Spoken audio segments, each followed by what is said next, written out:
اعوذ باللہ من الشیطان اللعین الرجیم بسم اللہ الرحمن الرحیم لا حول ولا قوة الا باللہ العلی العظیم الہی انطقنی بالہدی والہمنی التقوی۔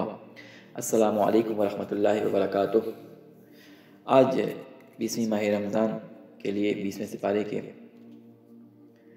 خلاصے اور 20ویں دن کی دعا کے ساتھ آپ کی خدمت میں حاضر ہیں۔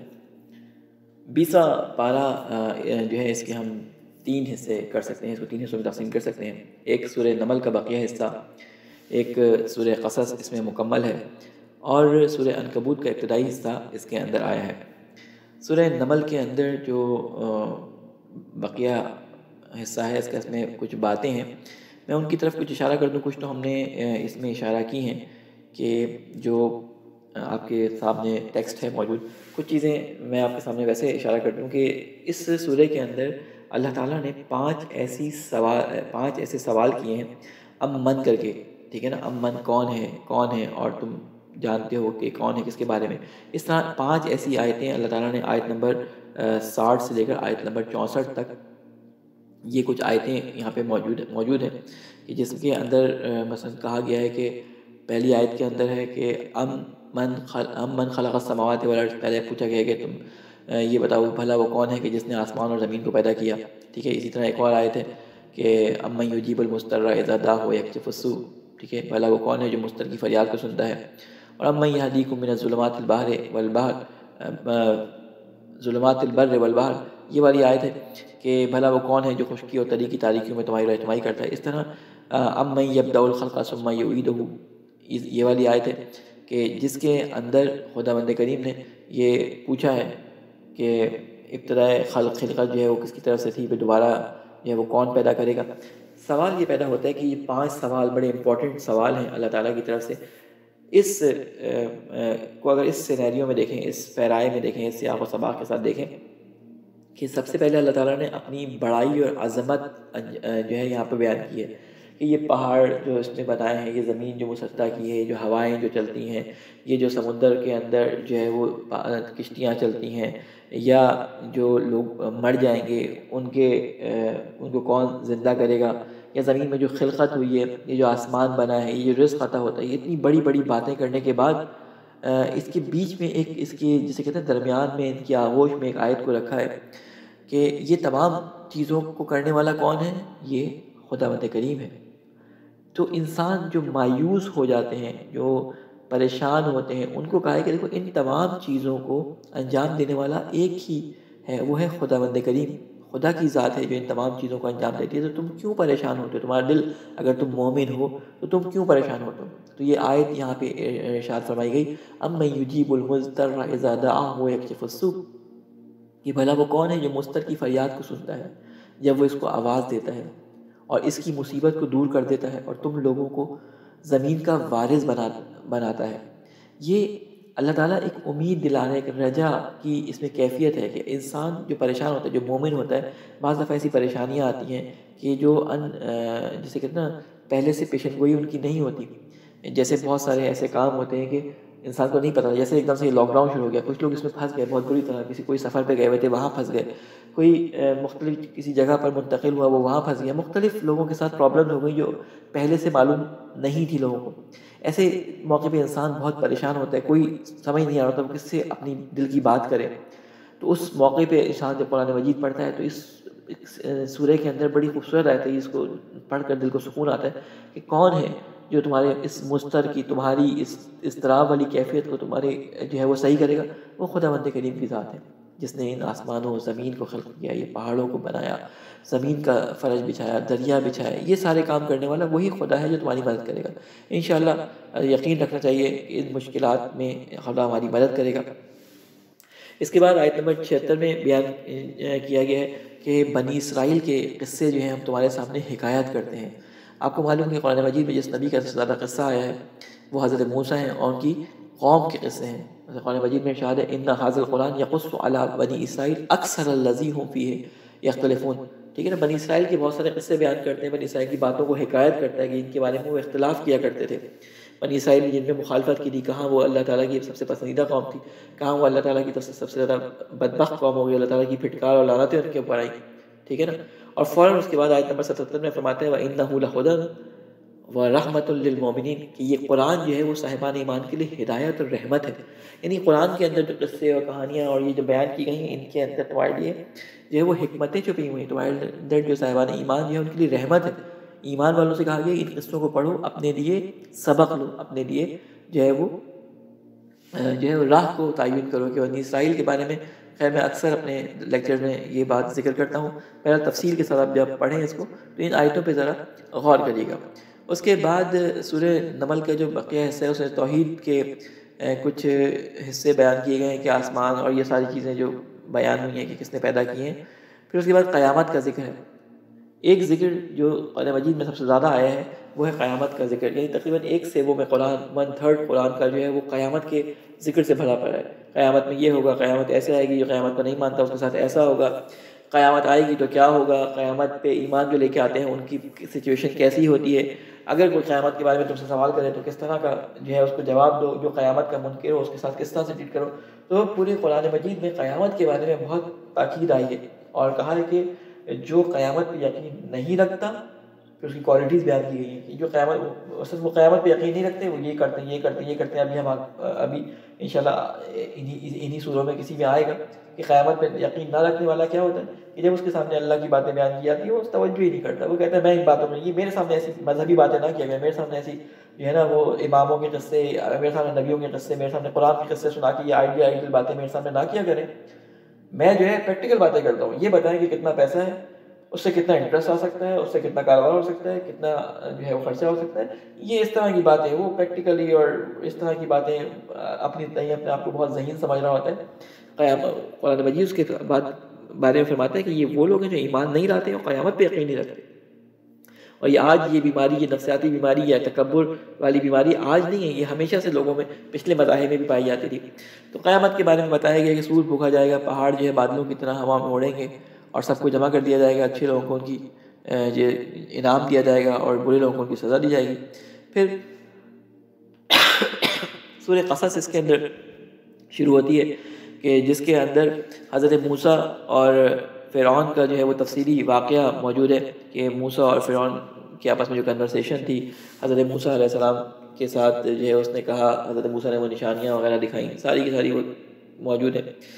پھر حضرت موسیٰ اور قارون کا قصہ موجود ہے. قارون جو ہے بہت امیر آدمی تھا، بہت پیسہ تھا. کہا جاتا ہے کہ قارون کے جو خزانے تھے وہ اتنے تھے کہ اس کی چابیاں جو ہیں وہ کئی اونٹوں پہ لادی جاتی تھی. بعض لوگ کہتے ہیں 40 اونٹوں پہ، لیکن کئی اونٹوں پہ صرف اس خزانوں کی چابیاں لادی جاتی تھیں. یہ زمین پہ چلتا تھا، بڑی اکڑ کے چلتا تھا. تو اس کے بارے میں ہے جو تاریخ کی کتابوں میں ملتا ہے کہ یہ ایک دفعہ اسی طرح اپنی اکڑ میں جا رہا تھا کہ زمین نے اس کو اپنے اندر نگل لیا. بہرحال اس کی اتھینٹسٹی کی تاریخی کتابوں کی اتھینٹسٹی ہمیں نہیں معلوم ہوتی. میرا قصہ یہ قارون کا مشہور ہے، ہمیں دیکھنا پڑے گا روایات میں اس کے بارے میں کیا ہے. لیکن قارون ایک تکبر کی نشانی ہے. بعض علامات، بعض نام جو ہیں وہ تاریخ کے اندر کچھ چیزوں کی علامات ہیں. یعنی یزید ظلم و بربریت کی علامت، ٹھیک ہے، یا جسے کہتے ہیں فرعون تکبر، ٹھیک ہے، اور جسے کہتے ہیں حکومت کا، جسے کہتے ہیں کہ خدائی کا دعویٰ کرنے والا، حکومت کا جس کو بڑا زوم تھا، اس کی ایک علامت بن گیا. تو جب کوئی بہت زیادہ متکبر ہوتا ہے تو کہا جاتا ہے کہ یہ فرعون بن گیا. تو ایسے یہ لوگ سمبل بن گئے. قارون اسی طرح پیسے ہونے کی وجہ سے جو تکبر کا شکار ہو جاتے ہیں ان کو کہا جاتا ہے قارون جیسی حرکتیں نہ کرو. ٹھیک ہے، تو یہ کچھ باتوں کو اللہ تعالیٰ نے یعنی اس طرح سے بیان کیا کہ یہ سمبل بن گئے بہت سارے بد لوگوں کے. اسی طرح سورہ عنکبوت کے ابتدائی حصے میں 3 باتیں بیان کی گئی ہیں. اس میں توحید کے بارے میں بیان ہوا ہے، رسالت کے بارے میں بیان ہوا ہے، قیامت کا تذکرہ ہے. قیامت کا تذکرہ آپ کو قرآن مجید کی تقریباً ہر سورے میں، اگر نہیں تو ایک سورہ چھوڑ کے دوسری سورہ میں آپ کو قیامت کا تذکرہ ضرور ملے گا. ٹھیک ہے.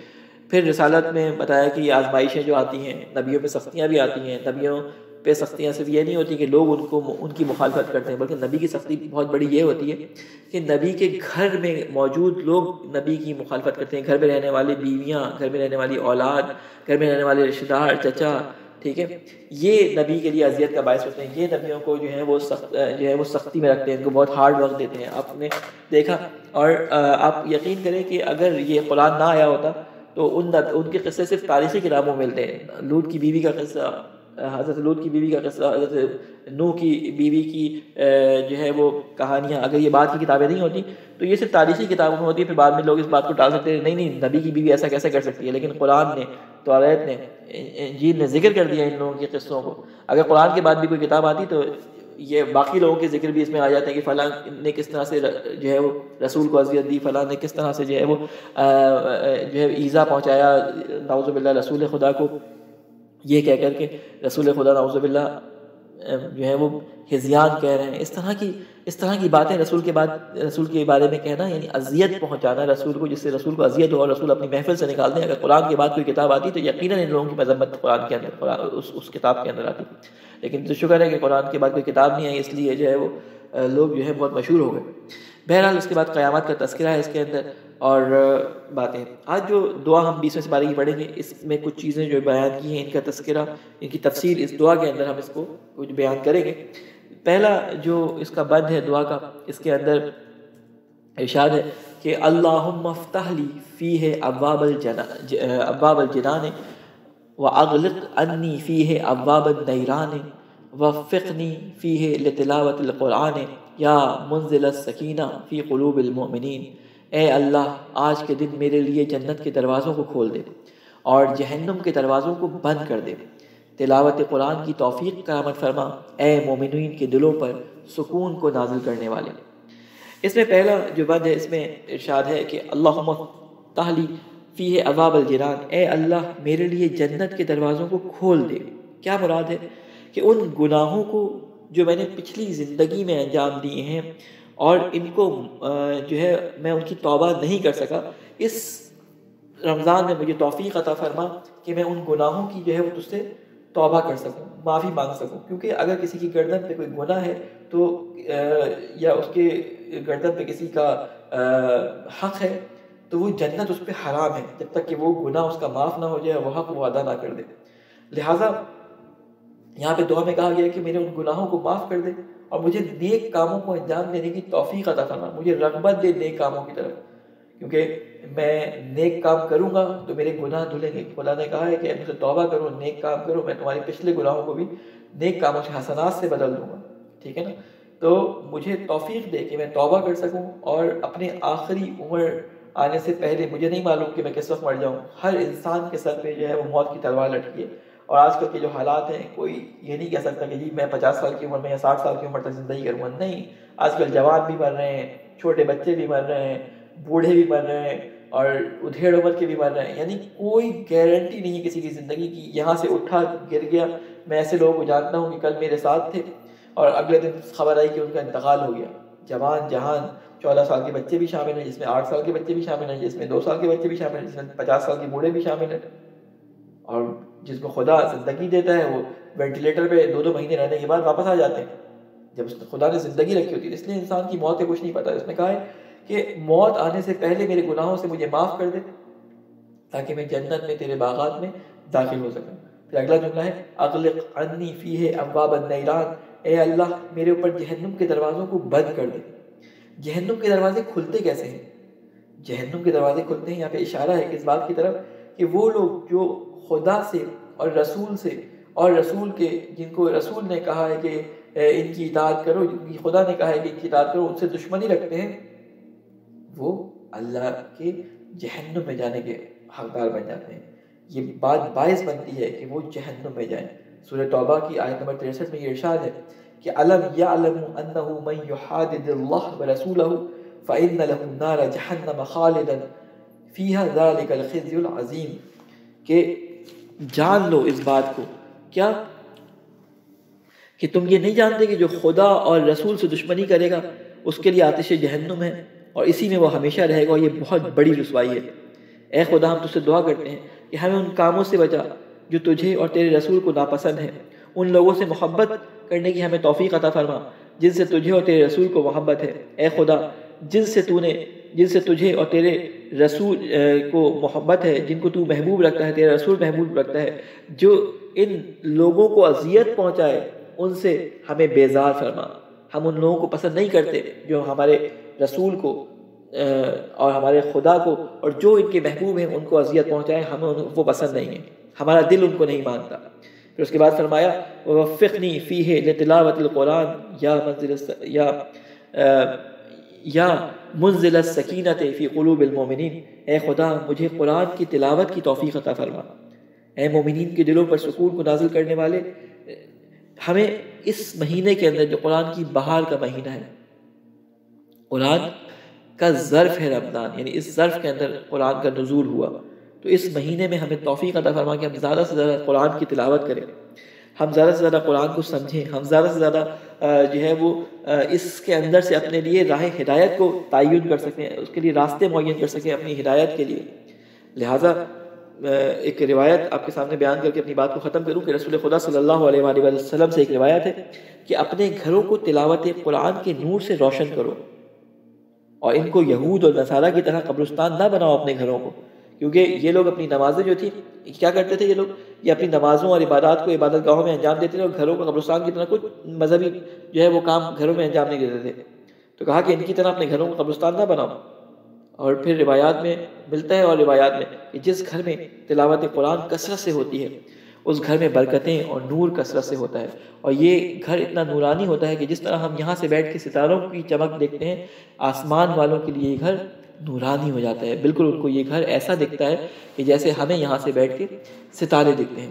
لہذا اللہ تعالیٰ سے یہ دعا ہے کہ اے اللہ تجھے واسطہ ہے محمد والے محمد کا، یہ جو آخری عشرہ ہے، ہم اب تک اگر اپنے گناہوں کی تجھ سے توبہ نہیں کر سکے، ہم اپنے گناہوں کی معافی تجھ سے نہیں مانگ سکے، اگر ہم حقدار کو اس کا حق نہیں پہنچا سکے، تو ہمیں توفیق عطا فرما کہ ہم اپنے گناہوں سے اس مہینے میں بخشش طلب کر لیں تجھ سے، ہمارے گناہوں کو معاف کر لے، ہمیں تجھے تیری ذات کا واسطہ ہے خدا، تجھے تیرے رسول کا واسطہ ہے، اے خدا ہمیں تجھے تیرے رسول، تیرے نبی اور تیرے محبوب بندے علی ابن ابی طالب کا واسطہ ہے کہ جس کی روز شہادت ہے کل، کہ ہمیں ان سب کے صدقے میں قرآن سے ہدایت دینے کی توفیق عطا فرما۔ ربنا تقبل منا انک انت السمیع العلیم برحمتک یا ارحم الراحمین۔